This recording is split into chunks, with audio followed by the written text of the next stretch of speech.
Today's lesson, three-dimensional shapes.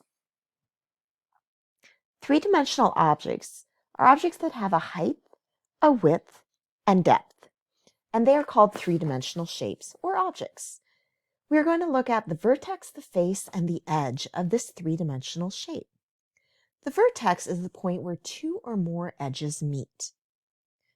These are shown by the blue circles. There are 6 vertices on this shape. An edge is a straight line segment where two faces meet. These red lines are the edges.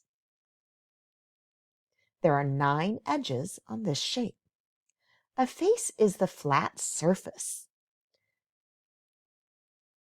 There are 5 faces on this shape.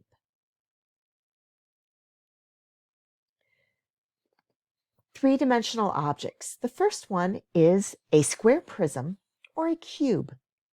It has 6 faces, 12 edges, and 8 vertices.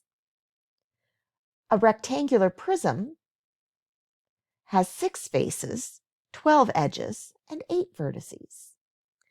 And a pentagonal prism has 7 faces, 15 edges, and 10 vertices. These are all called prisms because they have 2 bases that are the same shape, and it is named by the shape of the base.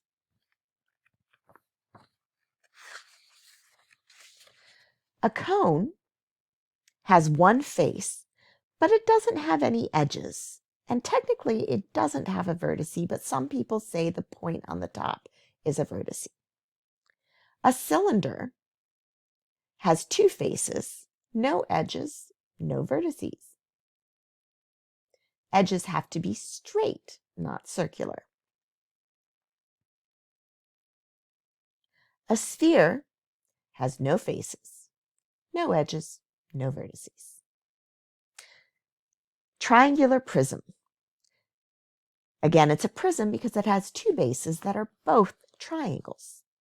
It has 5 faces, 9 edges, and 6 vertices. These next 2 images are pyramids because they have one base that is opposite a point. So it has triangular pyramid because its base is a triangle. It has 4 faces, 6 edges, 4 vertices. The next one is a square pyramid because the base is formed of a square. Has 5 faces, 8 edges, and 5 vertices.